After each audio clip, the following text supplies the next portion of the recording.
Alrighty. Just figuring out if we're live. Yes, we are. Yay. As usual, I've got myself playing in the background and just trying to figure out if we're live 5 minutes ago. Cool. Yeah, we're up there. Thank you so much for joining me. I very much appreciate it. I love our little pre-chats, the fact that I practically threw you under the bus for all of these topics. And as an absolute pro, you have just gone, yeah, got it. Sweet. Fantastic. Like, I love exercise. I love going to the gym. I love like my body and my physique, and it's taken me such a long time to get there, by the way. But I don't actually know anything about strength and conditioning or anything like that. So thank you so much for coming along. Thank you in advance for all of the education that we are going to learn, all of the tips and tricks. I very much appreciate it. Of course. Thank you for having me in here. I'm really looking forward to it. I think it's going to be a lot of fun. Yeah, it'll be a lot of fun. I don't do anything serious, trust me. Even my coaching calls are just a lot of fun until they're crying, and then we make up for it afterwards. So if you're joining us, guys, this is Coach Mackenzie. Sorry, Coach Mack. Sorry, is that right? Yes. Sorry. This is Coach Mack, and she is obsessed with healthy habits and doable exercise plans. I think that is like the key word today, is doable. Exercise can sound like, yeah, like you're probably thinking, oh, I don't want to watch that video, or, oh, I don't want to exercise. But this is about incorporating it into your lifestyle and making it fun and doable, right? Anyway, Coach Mack helps exhausted women transform into the fittest and strongest versions that they can be, one small step at a time. She is like your little fitness pocket rocket, I'd like to say. I'm going to add that in there, especially after the last half hour of chatting with you, helping you get and stay healthy while sharing her love for treats. We all love treats. We all love snacks. We all love the occasional little vegan, non-vegan, sneaky little foods, but we also want to get fit, right? We also want to be able to run around and take care of our kids. We want to keep up with them. We want to stay fit. We don't want to be that elderly person that falls over and breaks a hip. We want to be the elderly person, if they fall over, they bounce back up and laugh at themselves. And I don't think many people realize that that's possible. I think nowadays, especially with like the older generation, do look at their diet and their lifestyle. They led a very different diet and lifestyle. Very different. Nothing was accessible then that it is now. And all of these tips and tricks that you're going to learn today is going to help you get to the place that when you are older, you can bounce back up, right? Absolutely. So I've already done so much talking, way too much talking. Thank you so much for coming on. Let's kick it off with some of my clients' issues. So a couple of my clients suffer from chronic fatigue, and obviously we know exercise is really good, but how can you get around this when fatigue is just so present in your life? I'm just going to open the window, but carry on. Yep. So the best advice that I can give for chronic fatigue is to understand upfront. I will tell you, the first couple weeks might suck. It might, because your body has to get used to, your body has to adapt to the demands that you're placing on it. And that takes time. And so if you are chronically fatigued, the number one thing you can do is create a habit of moving your body somehow, some way. So I have a client who actually has chronic fatigue, and it took some trial and error, but we have finally got to a place where she can move her body every single day. And it is improving her chronic fatigue. Because the more you consistently exercise, the more energy you find that you have on a day-to-day basis. And additionally, you tend to get better sleep. So more of it and better quality sleep, which obviously helps with chronic fatigue. Like I said, it did take some trial and error. We had some times where she would go way too hard, way too intense for a day or two. And then it would kind of knock her out for 3 to 5 days where she's like, I can't even, I don't even want to move. I don't want to do anything. And so if it's something like walking or gentle stretching, whatever it is, it doesn't have to be these crazy intense HIIT workouts with, full of burpees that have us puking by the end. It doesn't have to be that in order for it to count. But even going, I did burpees today and I nearly puked at the end of it. But even committing to 2 weeks of walking every single day, you will notice a huge improvement. It's just making it through that first 2 weeks where, like I said, it might kind of suck in the beginning because you are asking more of your body even though it's already fatigued.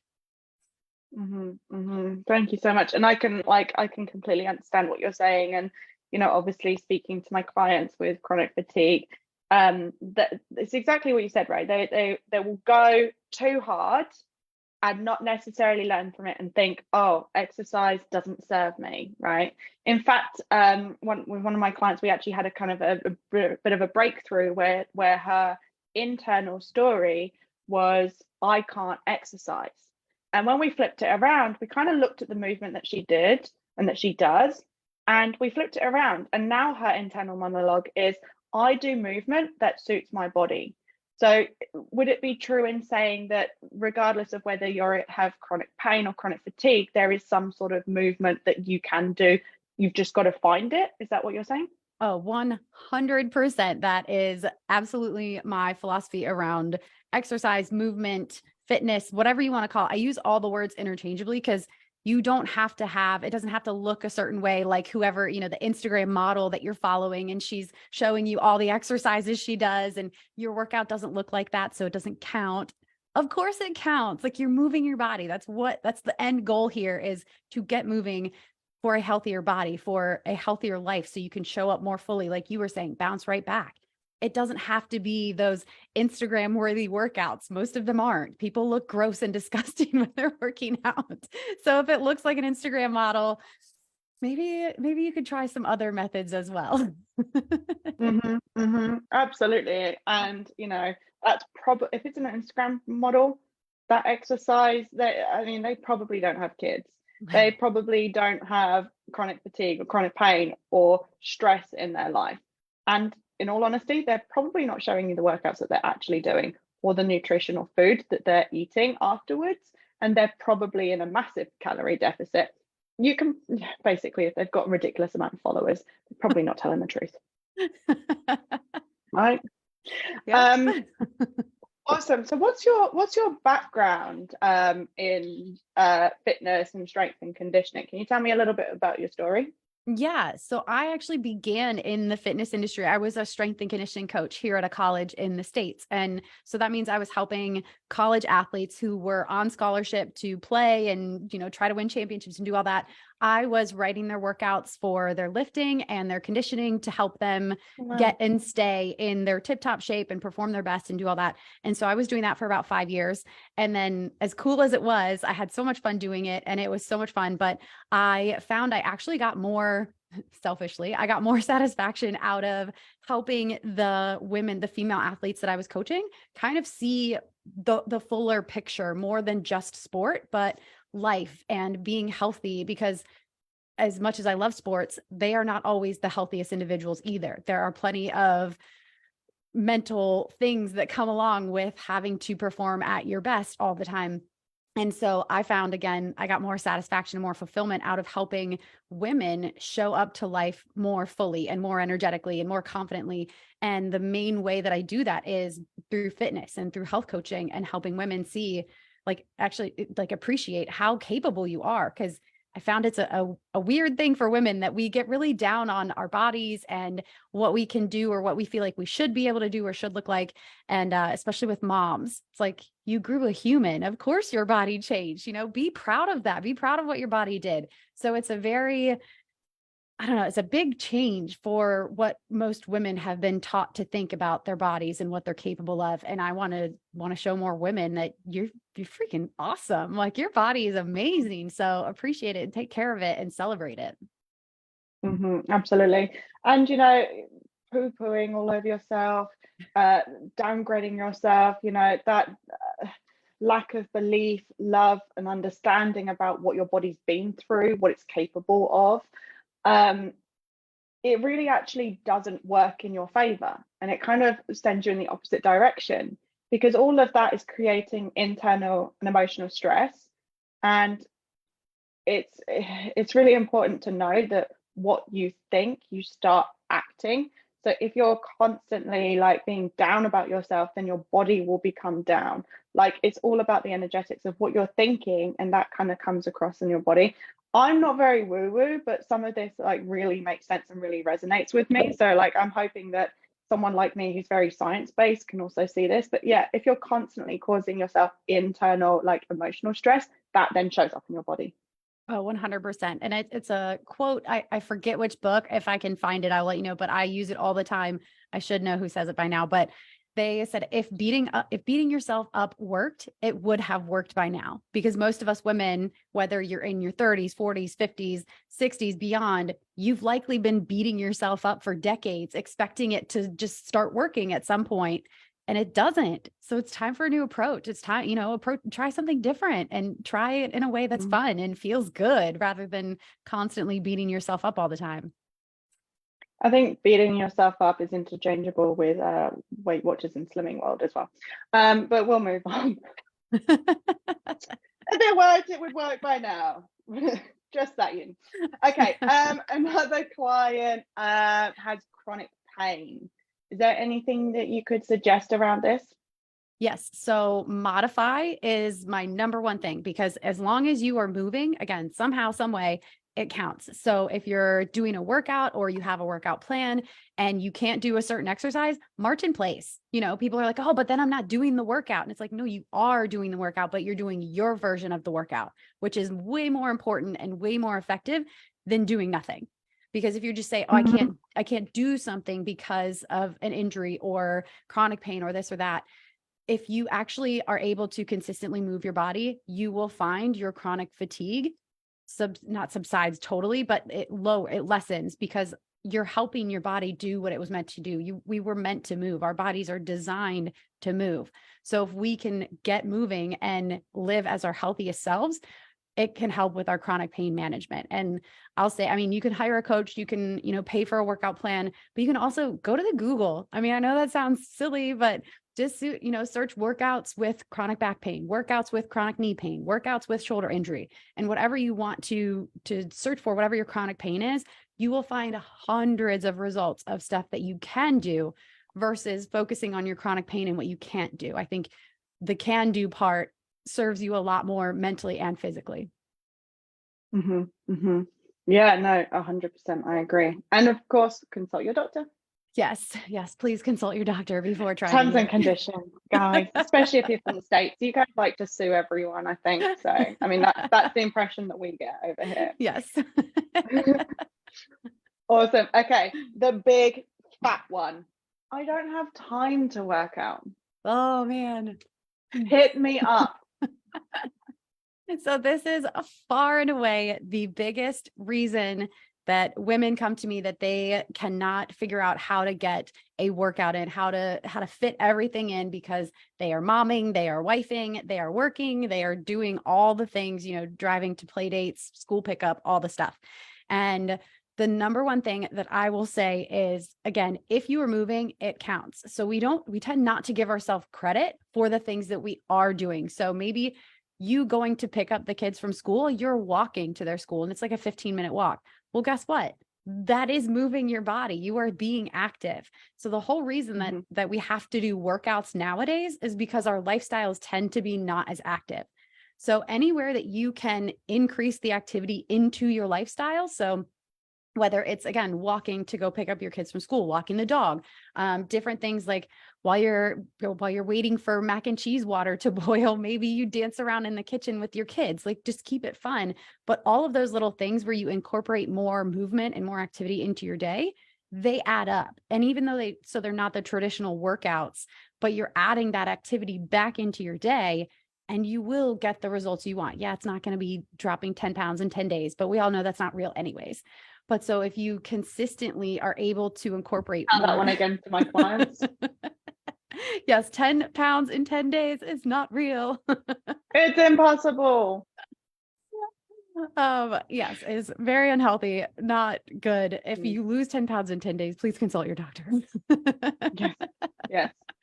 And make sure you're going to actually have a period again, please. Yes. So, but yeah, I think we're just so caught up in what our mental vision of a workout is. And, it has to be this hour long at the gym. I have to do, some cardio, some weights. I have to do all this stuff. Just move more throughout your day. And that will help you figure out those little time pockets where you can do stuff. Again, it's not about what you can't fit into your schedule. What can you fit into your schedule? So if that's 5 minutes, while you're waiting for the bus, if that's 5 minutes while you're waiting for your coffee, whatever it is, just start moving more. Hmm. Hmm. Yeah, absolutely.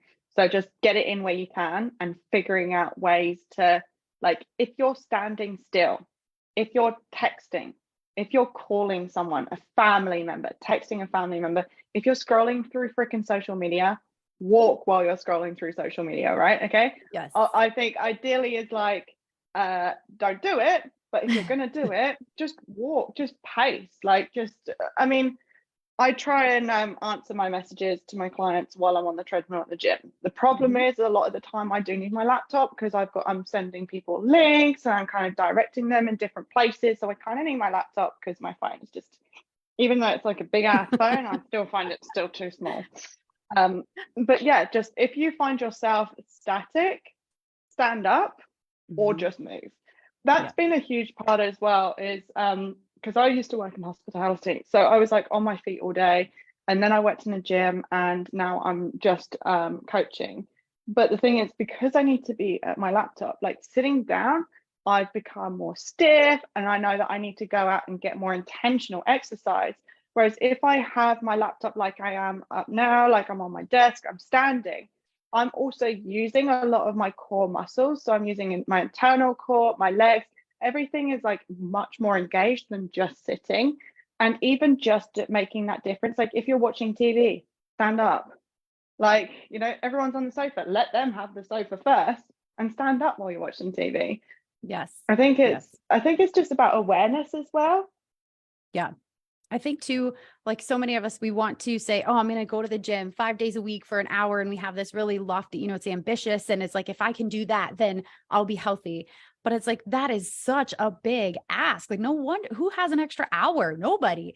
So why would you think that you can just pull it out of thin air? So people are like, oh, but standing up during commercials of TV or, that 5-minute walk, it's not going to matter. But it's that little stuff that if you can add it up throughout your day, you'll get to your 30 minutes, you'll get to your hour. And then you might find, hey, I really like this. So I'm going to figure out how to get 30 minutes at the gym, maybe twice a week so that I can get more of this. So it's a gradual process versus going from 0 to 100 and setting yourself up for failure. Cause if your goal is to go 5 times a week to the gym and you go 4, you feel like a failure. But hello, you went 4 times. That's really good.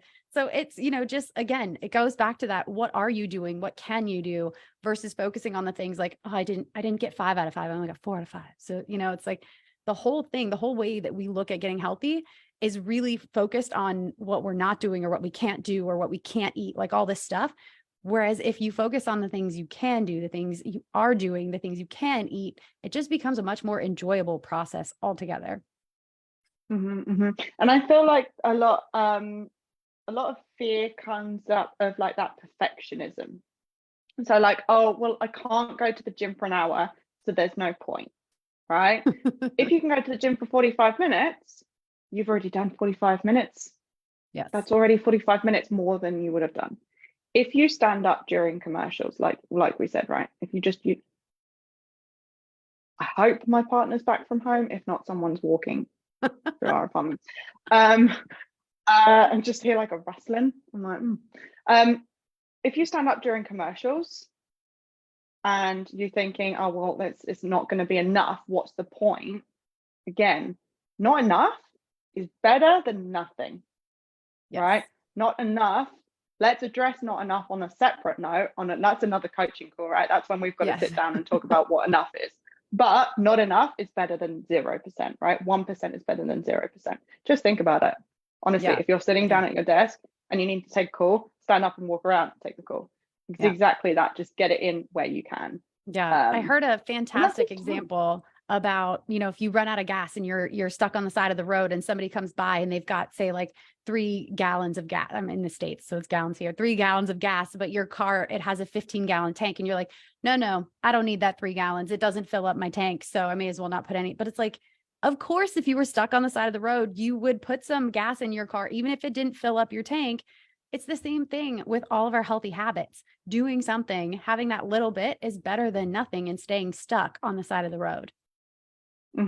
I'd be interested to know that the difference, like from an energy or calorie perspective of sitting down all day at a desk versus standing up all day. Like it's probably minimal, but again, like just even standing here talking to you, like I noticed that my balance is swaying. Obviously, I've got the attention span of a squirrel, so I have to constantly move anyway.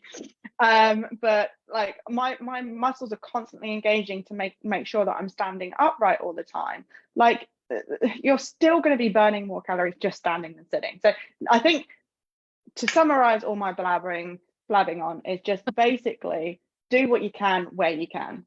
Stand up Yes. if you're sitting down, pace if you're on the phone. Yes. Just make time for it. Yeah. Well, and since you brought up the research about it, there is actually research about fidgeters, like people who fidget versus non-fidgeters, and they burn, I don't remember the exact number, but I mean, it's like a significant amount of more calories that fidgeters burn than their non-fidgeting counterparts. Right. So from now on, if you're in my group, I'm going to be doing lives like this. If only I could. Honestly, I would do that all the time. Okay, so what should you be? No, let's take that back.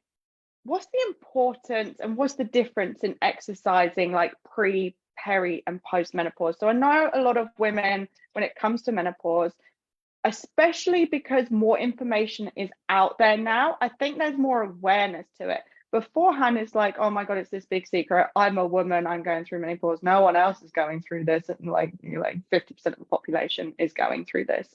And you're not the only one with these symptoms, and there is help and stuff that you can do. But I think because it's becoming more aware, it's becoming a hot topic at the moment. There's a lot of information out there that people are now becoming aware, and people are now going, oh my God, so like, what do I need to change? How do I need to change it? So I'd like to just kind of address the importance of exercise. Is there a difference in the importance like pre, peri, and post menopause?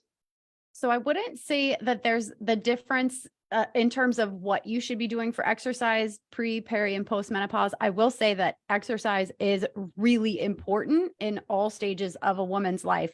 It does become especially important as we age, because it can keep us healthier. So, there's no secret of like, you should be resistance training 3 times before menopause and 2.5 times after. There's no research that gets that granular and that specific, but there is tons and tons of research about, especially women with going through menopause and bone health. And resistance training is one of the best ways that we can maintain our bone health is by doing resistance training. And so I would say it's not necessarily like switching up your strategy of like how many days you do what, versus understanding the quality of your resistance training as you age becomes more and more important for maintaining your overall health. Absolutely. And again, it's talking about that bone density and muscle mass, and we think that we're losing it all. It's like, I hear a lot, oh, well, I'm peri, or I'm pre, or even I'm post menopause. I've been through menopause. My muscle mass is less. I'm going to be weaker. I can't do what I used to do. Well, is that like, how much of that is internal and how much of that is actually physical? Yes. So in general, as people age, we do lose muscle mass. That's just a natural part of aging. We do lose bone density. That's a natural part of aging, but we don't have to lose it at such a rapid clip. We don't have to be as susceptible to those injuries if you maintain that healthy lifestyle. And I will say, as you age, it is harder to build muscle mass and basically to get in shape. It is harder. It does become harder, but that's because versus if you have a lifetime of this healthy lifestyle. So obviously when you're younger, you have more, like your hormones are more suited to building muscle mass and keeping healthy tissue and all of that. And so if you can do that early on, you're doing yourself a big favor down the road in not having to basically start from a deficit, because it's for women, it's starting at age 30. Every decade, we lose more and more of our muscle mass in general.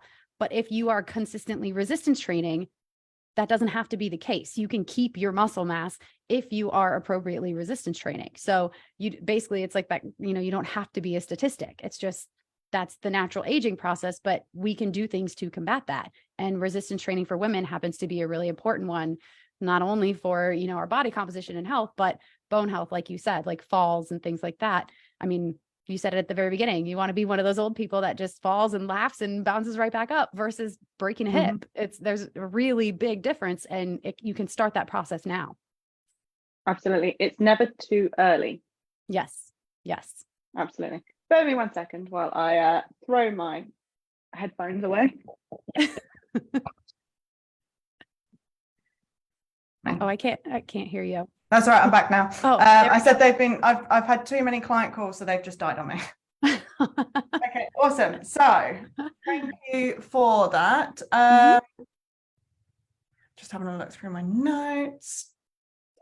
What should you be doing? So you kind of covered it a little bit. Could you just kind of make it clearer for me? Maybe it's probably just me. What should we be doing kind of as we age? Yes. So I would say starting now, no matter what age that you are, try to incorporate 2 to 3 resistance training sessions per week. And don't freak out when I say resistance training. That doesn't mean like hardcore heavy lifting at the gym. It just means lifting weights. You can do body weight resistance training. Like there's all kinds of ways to train your muscles, but I just mean doing that versus like steady state cardio, like walking or on the treadmill or the elliptical. If you can incorporate resistance training into 2 to 3 times per week, you are setting yourself up for a much healthier life down the road. Calling out one of my clients right now, Sheila. She's going to laugh. She'll just laugh at me. She'll laugh it off. She'll probably tell me to go somewhere. Sheila, if you are listening, if you are here, please tell us what I have told you. I don't think she believes me that she needs resistance training. But yeah, no, absolutely. So resistance training. And yet, like you said, it doesn't have to be doing ridiculous Olympic lifts. It doesn't have to be lifting weights over your head. I mean, it can be if you enjoy those sorts of exercises.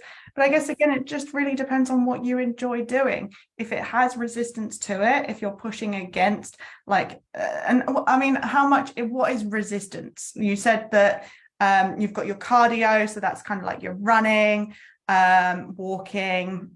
What then, like, how does it tip over into resistance? What's the definition? Yeah, so it kind of depends. So what I would tell you is probably different than what some other people would tell you, because I try to be more all encompassing, understanding that like I don't have a gym membership. I don't go to the gym. I do have some dumbbells, but basically, I mean, we forget our body has weight to it. You know, picking up your leg 100 times in a workout, that's resistance training. It's freaking hard and your muscles will be sore. So it's basically placing those demands on your muscles to have them adapt, like asking them to do a little bit more than they might be capable of or used to, in the hopes of having it adapt and get stronger, building that more muscle tissue, things like that. And so I say resistance training, I use it pretty loosely. So you can do things like Pilates. You can do things like bar workouts. If you have anybody, that really enjoys like those intense, I know I mentioned them earlier, but like those really intense HIIT workouts, that's like, 20 exercises that you just do kind of back to back to back, like that, all that stuff is fine. There is an element of cardio to that, but it's basically asking your body to do those things that are not necessarily like the steady state cardio, repetitive motion over and over and over again. I will say though, to your client, especially the one you called out, so if all you like doing is walking is still better than nothing. So we're talking like in an ideal world, if you can get 2 to 3 resistance training sessions in per week, you will reap the health benefits of it now and down the road. But if it's walk or nothing, then for sure, just keep walking.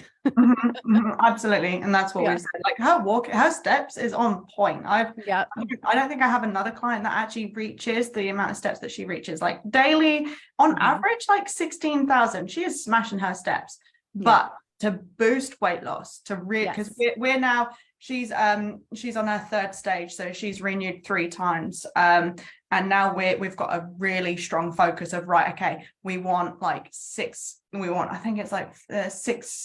kg in 3 months, so we're really honing it in. And I've said to her, great, walking is fine, but we now need to add in that resistance to really rev up that metabolism, really get you going and really kind of get you in that calorie burning state as well. Yes, I agree. Awesome. Well, I'm glad I'm doing my job. For anyone out there who's like, does it really help with weight? Yes, muscle helps with weight loss. Absolutely. On that note, and I'm gonna have to move my notes around. I mean, how are we gonna? What if you don't want to get bulky? Oh man, this question. So women do not get bulky from weightlifting. Like you have to try really, really hard with a very specific, very detailed plan. And a lot of those like freakishly muscular women that you see out there are taking exogenous hormones as well. Like it is hard for women to get bulky and, look like a man, like that kind of a thing. And so I would challenge, huh? I'm trying. Well, exactly. It's hard. Mm-hmm. But so I would challenge you, if you really do have a true fear of you think that you get really bulky really fast from resistance training, give it 8 weeks. Because yes, it does, like your body will change throughout the process, but it's not linear. So just because you might gain a pound after a hard resistance training workout, yeah, your muscles need nutrients to recover. They have to be hydrated, like all those things. So you may hold on to a little bit more weight after a really heavy training session. But then your weight will go down. It's not fat gain. You didn't gain like 1 pound of fat. You just are holding on to more weight while your muscles recover, and then it will subside. And so as your body changes, you will see your weight go down, but it takes time. So give it time to work before you think, oh my gosh, I did one workout and I gained a pound. What do I do? Because it doesn't work that way. Absolutely. And that's one thing that I really struggled in my weight loss journey. I really struggled getting my head over that. I was like, so if I'm losing fat but gaining muscle, where is my weight gonna stay? And I think one thing that, I mean, it's probably obvious to everyone else, but one thing that I really struggled getting my head around is weight loss and fat loss. Yes. At my unhealthiest, at my biggest, now let's just address this, like I wasn't massively overweight, never obese or anything like that, but at my personal biggest versus now, I'm at the same weight. Yep. And I have visible muscles, whereas beforehand I didn't. So when you are increasing your exercise, I think it's just really important, I hope you don't mind me pointing out, like ditch the scales. Like they're just perpetuating problems and issues and a poor relationship to your weight, and just look at your body definition and how your clothes fit. I liked what you said as well, like your muscles are going to change, your arms are going to change, your belly, your legs, everything's going to change, and things are going to feel different. The clothes that you've been wearing for years and years and years, they're going to fit differently, which is so amazing. It's amazing knowing that you're getting strong and fit. Yes, I love ditching the scale and having the non-scale measures. So whether it's photos, whether it's how your clothes fit, maybe it's how many push-ups can you do? How many, how long can you hold a wall sit or a plank, things like that, or doing a workout today and then 3 months bookmarking it so you can do that same workout. I just had a client tell me, so she's in my 3-month program and we're halfway. She did a workout yesterday that we did at the beginning of the program, and she could not even do some of the like tabletop or like bear stance positions. And now today she crushed them. And I was like, this is freaking amazing, but it had nothing to do with the scale. She didn't even mention her weight, but you can feel your body changing if you give it time. If you have to give it time, be willing to give it time before you panic or freak out because one thing changes that you think it went in the wrong direction. It's not going in the wrong direction if you stay consistent. Is there a specific time frame that everyone needs to give it, or does that kind of like fluctuate between people? I would say for most people, if you can give it 8 weeks, because even some people, a month is too short, because not saying that we lie to ourselves, but we give ourselves credit for our intentions and not our actions all the time. So by that, I mean, unless you're keeping a consistency calendar and checking off the days that you do and don't do, it's tough to think back for the month and be like, okay, I think I was about, 70% consistent or 90%. It's tough to tell. And so we give ourselves the benefit of the doubt. So give yourself 8 weeks to really give, whether it's a plan, a program, a process, but give it time to work. And 8 weeks will be a good amount of time that you will not only get the results if they are coming, but you'll be able to figure out how to work it into your life. Because sometimes we go, we try something new and it just doesn't fit in our life. And so then we're like, well, I can't do this. But if you give it that 8 weeks, you'll find ways to fit it into your calendar, into your schedule, so that you can give it time to work. And it's not only just waiting for those results, it's also waiting for it to become a habit as well. Like, yeah, habits take at least 3 months until they're kind of thought about, more often. And then it takes longer to ingrain it to a point that you're on autopilot. Yes. And I think people are like, oh, I've done it twice. Why don't I want to do it anymore? And it's just like, why do I have to think about it? I don't want to think about it. Okay, well, you've got to do it for at least 3 months, and then it will start becoming comfortable. And then so for sure, I really liked what you said, and I had to take a note of the time. I loved that little snippet, and now I can't remember for the life of me what it was. So I'm gonna have to go back, but 34 minutes, I made a note, and it was a beautiful little insight. I love that nugget. Awesome. On that note, you mentioned about like plans and planning. Do we need a plan to exercise? So by plan, if you mean, what workout am I doing all 7 days of the week? No, but you do. But you do need to have a plan for in your day. When are you going to get a workout in, or when are you going to move? Figure out where it fits in your day, because I don't think that everyone on this earth needs, on Mondays you're doing, leg day, on Wednesday you're doing shoulders, on Friday, you don't need that plan. Did you read my diary? It's great if you want that plan and that helps you get to your goals and all that, but do you need it? No. But you do need a plan for where exercise is going to go into your day so that it actually happens. So that's one of the things I love asking my clients, like, did you put your workout in your calendar? Like, is it in there where you're, marked as busy and no one can book over it? Because it needs to be an appointment in your day, just like a call with a client would be, or a work meeting, or what have you. If it's not planned into your day, it's going to keep getting moved down the list. And before you know it, the day's over and it didn't happen. And so that's how I was too busy to fit my workout in, right? Yes. Whereas if it's a priority to you, then it needs to be scheduled in there somewhere. So that type of plan, yes, but not necessarily like a programmed workout plan. Yeah, for sure. And again, it's about that prioritize. And it's about like, where do your priorities sit? Do you want a longer, healthier life? Do you want to be able to keep up with kids? Do you want to be able to bounce back easily or not? And if the option is or not, fine. If you want to bounce back, if you want to live longer, if you want to live healthier, happier, more energetic life, then you need to start thinking, where can I slip this in? Where can I plan for it ahead of time? One tip, which I've just remembered now, I heard this and I was like, that is gold. Like, if you have a shared calendar, or people can access your calendar, or you can see it, or even if you don't make time for yourself, when you schedule time for yourself, put it as meeting with the CEO. Ooh. Because you are the CEO of your life. I'm having a meeting. I like that. And no one's going to change or ask you to change the meeting with a CEO, are they? So if you've got a shared calendar, they don't need to know that the CEO is you, or it's your partner, or it's your son or your daughter, whoever is like the chief executive officer of your life, like the most important person to you that you don't want to budge, but you want to prioritize, meeting with the CEO.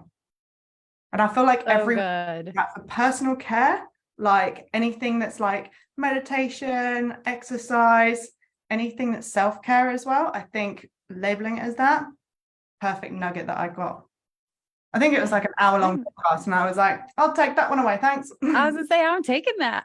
Yeah, absolutely. Please do. That's so good. Awesome. Okay, I got 2 more questions for you, my lovely. Yes. What to do if you can't access a gym or any equipment? So I do have a couple of clients who don't have access to a gym. They can't access a gym. Maybe the gym accessibility is very limited, so they can, but it's very difficult. Can you still work out? 1,000,000% you can still work out. In fact, most of my coaching, my programs, even for myself that I do, I don't have a gym membership. So you don't have to have one in order to get the results, in order to lose the weight, in order to be healthy. So there, again, I'm going to say, go to the Google, go to YouTube, this search body weight workouts. If you don't have any equipment, there are tons of apps. My favorite free one is called Fit On.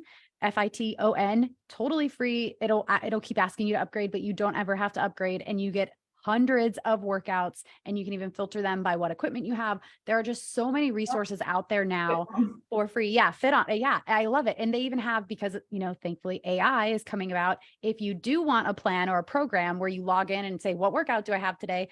It will give you a workout plan based on your goals, how many times a week you want to do one, all this stuff. And you just have to show up and press play. So it's a fantastic app. Yes. Can I ask why you are not boosting your 4-week plan right now? Like, yes, I also so humble. She's just like, hey guys, go to all these places. Like, here's where you can get like workouts. And I can tell you now, because we've already discussed it, that she has a killer, insane 4-week plan for free. And you're still like, oh, go elsewhere. I'm like, come on, girl. You've got an awesome 4-week plan. I do. These guys can take, which we were going to talk about later, but I'm going to have to mention it now. See, there it is. There's another free place where you can get a free workout. Yes.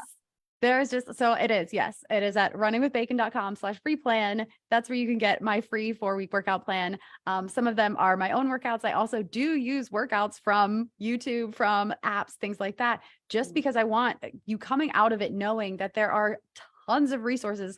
As much as I would love to be your coach, or I know Bianca would love to be your coach, you don't have to pay for this stuff. It's out there. But I think accountability, and we discussed this before, but I think accountability is going to be the best plan. So whether you need that from an app, whether you need that from a coach, a community, what have you, I think the plan and the what is not as important as actually doing it and staying consistent. Absolutely. And for those of you that might be curious, I will link that freebie in the comments below once we're finished on this. Awesome. So last question. What do I, oh no, I've just answered that. What do I do if I can't access a gym? You use free plans. Amazing. Oh no, that's, no, I changed the order. Last question. From my personal perspective, working out at home is the last thing I want to do. Motivation, I'm like, oh, I don't want to work out at home. Do you have any tips to combat that kind of lack of motivation for work when you're working out at home? Yes. So again, all of my workouts are done at home. So I am a master of this, if I may say so myself, but it's mostly because the thing that we don't realize is that it's getting into action is really the motivating factor. It's not, you don't have the motivation fairy sprinkles you with dust and then you're ready to go. You start moving, you start getting into action. And for people who go to the gym, they pack their gym bag. They might make their protein shake. They get changed. They drive to the gym. They go, they put their bag in the locker, and then, they do the warm up. So they do like half a dozen steps before they actually start their workout. So they have the momentum already going in their favor. Whereas if you're working out at home, odds are good. You're sitting there, whether it's at your desk, your couch, and you're like, okay, I should work out. I don't really feel like working out because all it requires is, like going upstairs. And so you create that set of steps to get yourself in that like workout zone, in that workout motivation flow. So for example, mine is every day. I use it as my evening commute. I work from home and it's weird to me to not have some kind of separation. I just keep working if I don't have that separation. So my workout is my afternoon commute. So I close down all my windows on my computer. I, basically get it ready for the next morning. I fill up my water bottle, this giant Bubba cup that's bigger than my head. I fill it up and then I will go upstairs. I will change and then I go work out. And so by the time I get to my workout, I'm in that mental space. I've done those steps. I've gotten into action. So all I have to do is keep going. I don't have to overcome this inertia of just sitting there. I'm like, okay, just do this step. And then that leads to this step. And then that leads to changing and then press play. So find some series of 3 to 5 steps that you can do that's equivalent to the drive to the gym or the process of going to the gym, so that when you show up in wherever it is that your workout room is, you press play and there's no force needed. It's just the natural next step in that series of action. I personally feel like when I do have to work from home, like COVID and stuff like that, is getting changed. That helps. So like, even if like you were working in your sweats or something like that from home, get changed, because that's what you would do for the gym. Get changed. Sorry, number one, put some motivational music on. For me, it's drum and bass. Poor Sheila, my client that I mentioned earlier, she was like, what music do you listen to? I'm like, I don't think you'll like it. Like, this is not your style. Like, you're Ed Sheeran. Drum and bass is very different, right? But drum and bass is like the beat of drum and bass for me gets me going, gets me pumped, gets me motivated. It might be techno for other people. It might be country music. I don't know. Whatever the music is that you enjoy the beat of, that's fast paced, that you enjoy, I put that music on straight away, and kind of like stick to the same sort of genre as well. I always like, as soon as drum and bass comes on, I start moving just naturally. Like, I love dancing to it. And so I put it on when I'm working out. So yeah, music, get changed, and set the environment. So like, do you need to clear out a little bit of space? Do you need to move your desk around? Do you need to move the sofa around? And I feel like for me, that would, like, leading on from what you said, that would be my personal 3 steps. Yeah. Yeah. And I mean, it's whatever those things are for you. Like, some kid, it might be handing off the kid to your partner and be like, they're yours for the next half hour, like whatever that series of steps is. But it again, kind of like serves as your drive to your workout, where you get in that headspace so that you just press play and you don't have to argue with yourself or convince yourself to do it. It's just, this is what I do. This is how I work out. Absolutely. Beautiful. Right. I don't have any more questions. It's already been 47 minutes. I can't believe that. That's probably one of the quickest slides I've ever done. Thank you so much for coming on. It's been a lot of fun.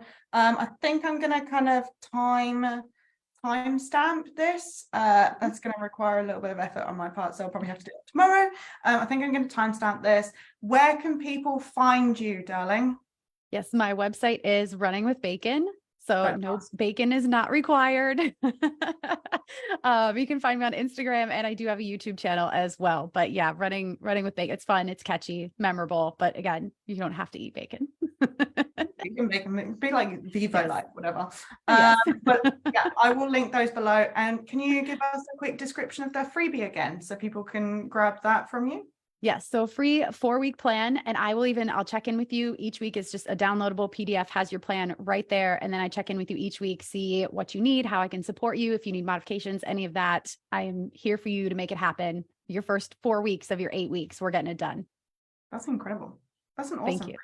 I know. I've worked in gyms. My ex-partner is a PT as well, which is where I got like my basic gym knowledge from. And I don't think anyone does that, like check-ins and adjustments and stuff for free. That's insane. That's insane. Like a whole month of exercise. Yep. Whole month. It's 30-minute workouts, no equipment. You can do it from home. You can do them at the gym if you want. Like, it's, 4 weeks. Just take my audience. Go on. They're all going to run off and come to Run with Bacon now. Amazing. Thank you so much for coming on. I appreciate you, all of your knowledge and expertise. Thank you so much. It's been amazing. I'm going to do what I usually do and forget how to cut Facebook off now. So if you've got any questions, put them below. I will tag Mackenzie and we'll get your questions answered. Thank you so much.